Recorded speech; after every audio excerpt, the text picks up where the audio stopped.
देवेंद्र फडणवीसांचा master stroke. ठाकरेच्या दहशतीच्या राजकारणाला पूर्णविराम. मुंबई महाराष्ट्रापासून तोडली जाणार. हे रडगाणं गेली कित्येक वर्ष आपण ऐकतोय, पण आता या स्क्रिप्टला मुख्यमंत्री देवेंद्र फडणवीस यांनी विधानसभेतच चिरफाड करत केराची टोपली दाखवली. उद्धव ठाकरे आणि त्यांचा गट केवळ मुंबई तोडण्याची दहशत दाखवून मराठी माणसाची दिशाभूल करतोय. पण मुख्यमंत्र्यांनी ठणकावून सांगितलं, जोपर्यंत चंद्र आणि सूर्य आहे तोपर्यंत मुंबई महाराष्ट्राचीच राहणार. ती कुणाच्या बापाची ताकद नाही तोडायची.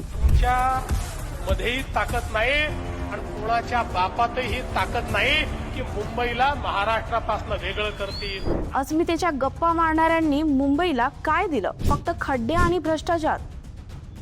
भाजप महायुती सरकारने मात्र मुंबईचा चेहरा मोहरा बदललाय. अटल सेतू असो व कोस्टल रोड, विकास डोळ्यासमोर दिसतोय. आता भावनिक ब्लॅकमेल चालणार नाही, कारण मुंबईकरांना प्रगती हवी आहे. सत्तेत असताना ज्यांनी मराठी माणसाला मुंबई बाहेर ढकललं तेच आज मुंबई वाचवण्याच्या बाता मारतायत. हा दुटप्पीपणा आता उघड झालाय. मुंबई कोणाची खासगी मालमत्ता नाही, ती प्रत्येक मुंबईकरांची आहे. तुम्हाला काय वाटतं? केवळ निवडणुका जिंकण्यासाठी मुंबई तोडण्याची खोटी दहशत दाखवणं योग्य आहे का?